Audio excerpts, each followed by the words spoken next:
Assalamualaikum warahmatullahi wabarakatuh. Baik, di sini saya akan membuat kelas di Google Classroom. Yang pertama, kita buka Google Classroom. Akan ada tampilan seperti ini, lalu kita klik tanda plus di pojok kanan atas, kita klik buat kelas, lalu kita centang yang ini dan kita klik lanjutkan. Di sini kita isi dengan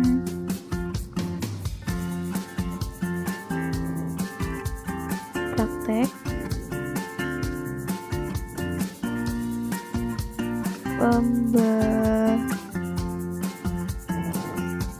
pembelajaran ITDP. Lalu di sini bagiannya tidak perlu. Untuk bagiannya, untuk bagiannya praktek ITDP.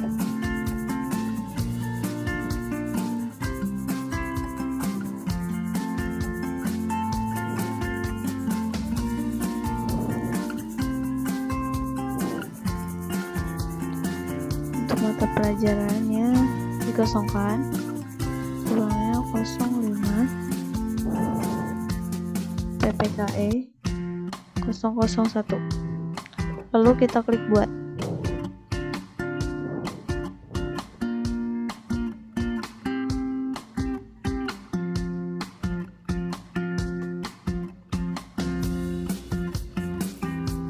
Nah, ketika kelasnya sudah berhasil kita buat, lalu saya akan menambahkan untuk materinya.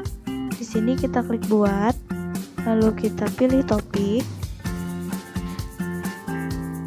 kita ketik topik 1, materinya yaitu undang dasar. Kita klik tambahkan.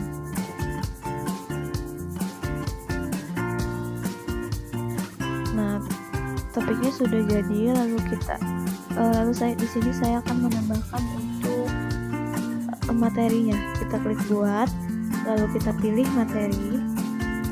Judulnya yaitu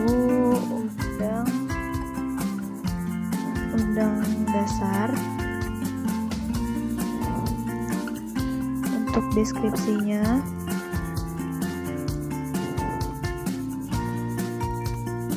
download dan pelajari materi serta video pembelajaran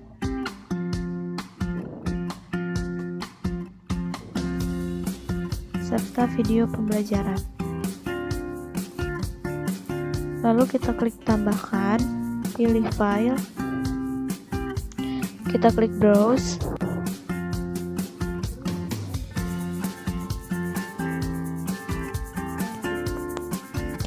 lalu kita pilih materinya, klik open. Dia sedang mengupload. Setelah itu kita tambahkan lagi, pilih file, klik browse, kita pilih video pembelajarannya,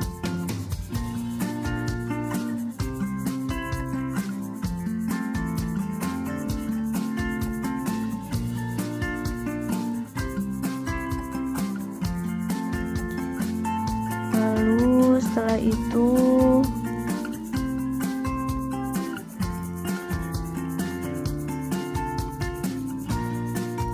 kita klik posting.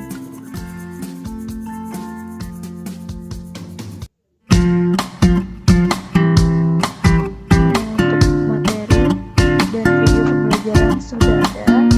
Lalu saya akan membuat untuk tugasnya. Kita klik buat, lalu kita pilih tugas. Judulnya yaitu tugas 1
atau zoom.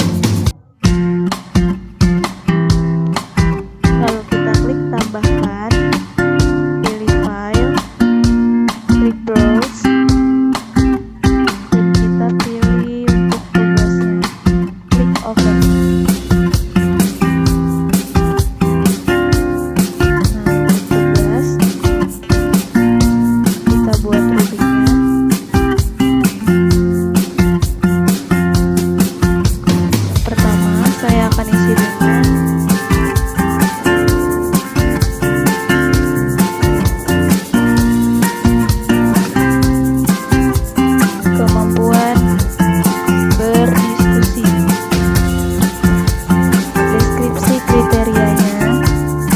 Siswa mampu dalam berdiskusi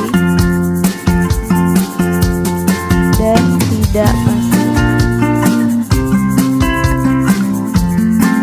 Untuk poinnya, di sini saya beri poin 20. Untuk kriteria baik, saya beri poin 10. Untuk kriteria kurang baik, dan saya beri poin 5. Untuk kriteria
informasi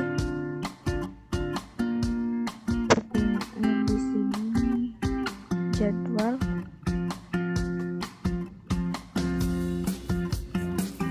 tatap muka maya. Petunjuknya, tatap muka maya dilaksanakan pada hari Senin tanggal 14 Desember 2020.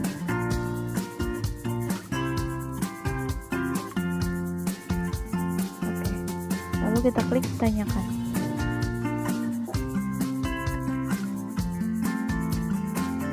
Oke, untuk materi, untuk tugas dan untuk pertanyaan atau jadwal tatap muka sudah terupload.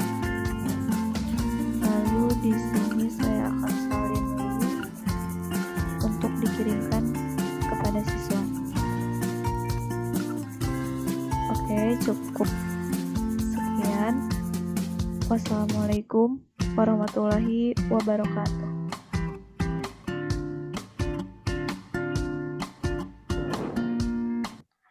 Assalamualaikum warahmatullahi wabarakatuh.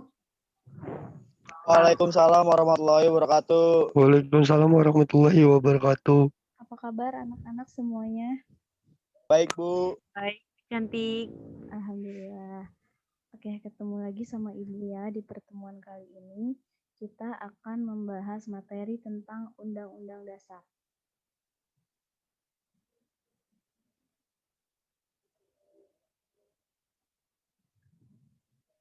Undang-Undang Dasar. Yang pertama ada pengertian dari Undang-Undang Dasar. Apa sih Undang-Undang Dasar? Jadi, Undang-Undang Dasar adalah kumpulan aturan dan ketentuan mengenai hal-hal yang mendasar atau pokok ketatanegaraan suatu negara sehingga kepadanya diberikan sifat kekal dan luhur. Jadi, intinya Undang-Undang Dasar itu adalah sebuah aturan yang harus ditaati oleh setiap masyarakat dalam suatu negara, seperti itu. Lanjut yang kedua ada fungsi Undang-Undang Dasar 1945. Undang-Undang Dasar 1945 mengikat pemerintah, lembaga-lembaga negara, lembaga masyarakat, dan juga mengikat setiap warga negara Republik Indonesia sebagai hukum dasar. Undang-Undang Dasar 1945 berisi norma-norma dan aturan-aturan yang harus ditaati dan dilaksanakan oleh semua komponen tersebut di atas. Jadi, undang-undang ini harus ditaati oleh siapapun ya, baik itu pemerintah, lembaga-lembaga negara, dan apalagi kita sebagai masyarakat. Seperti itu. Lanjut, yang ketiga ada makna Undang-Undang Dasar dalam sistem hukum nasional. Undang-Undang Dasar dalam sistem hukum nasional memiliki makna yaitu sebagai sumber hukum yang memuat bermacam-macam peraturan yang menjadi pedoman dalam perundangan yang ada di wilayah NKRI. Berbagai macam kebijakan yang diambil harus bersumber dari Undang-Undang Dasar. Selain itu, Undang-Undang Dasar juga merupakan batang tubuh pemerintah Indonesia. Selanjutnya ada kedudukan Undang-Undang Dasar 1945. Dalam pembukaan Undang-Undang Dasar 1945 terdapat rumusan dasar negara Indonesia, yaitu Pancasila. Oleh karena itu, kedudukan pembukaan UUD 1945 sangatlah tinggi. Pembukaan UUD 1945 memiliki kedudukan sebagai tertib hukum tertinggi. Selain itu, pembukaan undang-undang juga merupakan pokok kaidah negara yang fundamental. Kenapa undang-undang dikatakan sebagai pokok kaidah negara yang fundamental? Karena pada saat pemerintah melakukan amandemen terhadap Undang-Undang 1945, satu-satunya unsur dalam sistematika undang-undang yang tidak diamandemen adalah pembukaannya. Jadi pembukaan Undang-Undang 1945 itu dianggap sebagai preambul yang lengkap, karena dia memenuhi unsur-unsur politik, unsur religius, moral, dan mengandung ideologi negara. Jadi pada saat dulu pemerintah melakukan amandemen terhadap undang-undang, satu-satunya sistematika dalam undang-undang yang tidak diamandemen adalah pembukaannya, karena dia mengandung itu tadi unsur politik, religius, dan moral, dan juga ideologi negara yaitu Pancasila. Selanjutnya ada lembaga peradilan di Indonesia. Di Indonesia terdapat 3 kekuasaan, yaitu legislatif, yudikatif, dan eksekutif. Yang pertama ada lembaga legislatif. Lembaga legislatif adalah lembaga yang memiliki tugas dan wewenang untuk merumuskan dan membuat peraturan, kebijakan, dan undang-undang suatu negara. Lembaga ini memiliki kuasa dalam membuat hukum di suatu negara. Lembaga ini terdiri dari DPR, DPD, dan MPR. Yang kedua ada lembaga yudikatif. Lembaga yudikatif adalah lembaga negara yang bertugas melakukan pengawasan, pengawalan, dan memantau proses pelaksanaan hukum di suatu negara. Lembaga ini terdiri dari Mahkamah Agung, Mahkamah Konstitusi, dan Komisi Yudisial. Yang ketiga ada lembaga eksekutif. Lembaga eksekutif adalah lembaga yang bertugas untuk melaksanakan kebijakan peraturan dan undang-undang yang dibuat oleh lembaga legislatif. Lembaga eksekutif yang menjalankan suatu pemerintahan yaitu presiden, wakil presiden, dan menteri-menterinya. Di sini juga ada pembukaan Undang-Undang Dasar 1945. Sebagai warga negara yang baik, kalian juga tentu harus tahu ya dan hafal pembukaan Undang-Undang Dasar ini. Oke, Ibu mau tanya, kalian udah baca materi yang Ibu kasih di Google Classroom kan? Udah, Bu. Oke. Bu. Oke, sekarang kita diskusi ya. Ibu akan bacakan materi diskusi kita kali ini. Sebentar. Baik, Bu. Baik, Bu. Oke, jadi diskusi yang akan kita bahas pada pertemuan kali ini yaitu tentang rancangan Undang-Undang Komisi Pemberantasan Korupsi. Seperti yang kita tahu bahwa baru-baru ini pemerintah telah merancang Undang-Undang KPK untuk direvisi. Tapi sebagian besar masyarakat di Indonesia tidak setuju bahkan menolak rancangan RUU KPK tersebut. Kenapa sih banyak masyarakat yang tidak setuju? Itu dikarenakan karena revisi RUU KPK itu dikhawatirkan dapat melemahkan KPK di Indonesia saat ini. Jadi, berikut poin krusial dalam revisi Undang-Undang KPK yang dikhawatirkan melemahkan KPK dan pemberantasan korupsi. Beberapa di antaranya ialah yang pertama, kalau misalkan RUU itu disahkan, memang sudah disahkan, beberapa poin yang tidak diinginkan oleh masyarakat yaitu KPK tidak lagi menjadi lembaga negara yang independen. Lalu pembentukan dewan pengawas untuk KPK, kewenangan berlebih dewan pengawas untuk KPK. Lalu KPK tidak bisa membuka kantor perwakilan. Lalu kaum muda tidak bisa menjadi pimpinan KPK, serta KPK dapat menghentikan penanganan perkara. Dan perkara besar pun, bahkan yang rumit itu KPK bisa berpotensi untuk menghentikan, seperti itu, pada pasal yang akan dirancang. Nah, itu poin-poin yang dikhawatirkan masyarakat. Jadi, KPK itu tidak lagi menjadi lembaga yang berdiri sendiri. Jadi dia dipengaruhi oleh lembaga-lembaga lain seperti itu. Menurut kalian, apa pendapat dan pandangan kalian terhadap RUU KPK ini? Silakan berikan tanggapannya.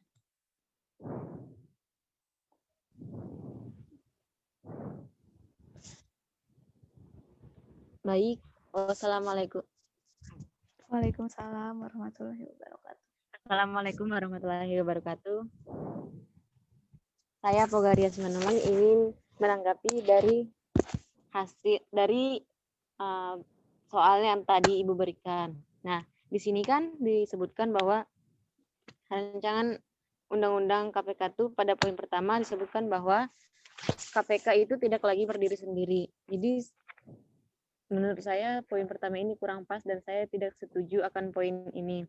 Karena nantinya KPK akan banyak dipengaruhi oleh lembaga-lembaga lain. Iya.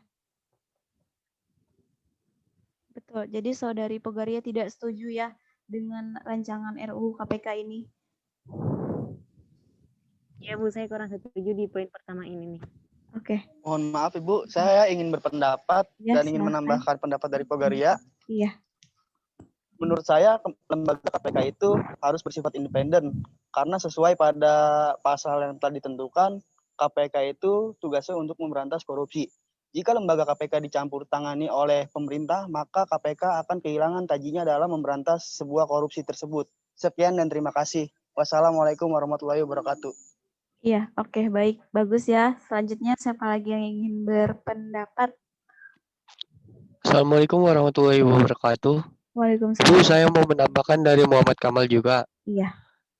Saya ingin membahas tentang poin kedua ada UU KPK tentang pengawasan. Saya juga tidak setuju karena KPK itu dulunya bersifat independen ya, karena KPK itu tidak perlu adanya suatu pengawasan dari satu pihak karena pihak KPK mampu dan dapat bekerja dengan sendirinya.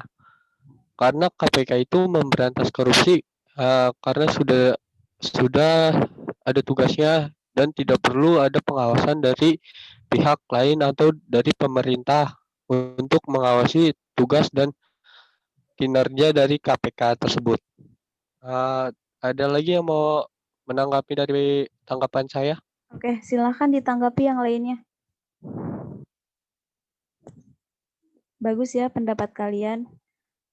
Sebagai kaum milenial, tentunya kalau tidak setuju dengan suatu isu atau suatu keputusan yang diambil oleh pemerintah, tentunya harus dengan alasan. Jangan hanya ikut-ikutan. Seperti itu. Ayo. Baik, terima kasih kalian telah bergabung di diskusi kali ini, pada pertemuan kali ini. Materi kita cukup sampai di sini ya. Kurang lebihnya Ibu mohon maaf. Wassalamualaikum warahmatullahi wabarakatuh. Waalaikumsalam warahmatullahi wabarakatuh. Terima kasih Bu. Terima kasih Bu.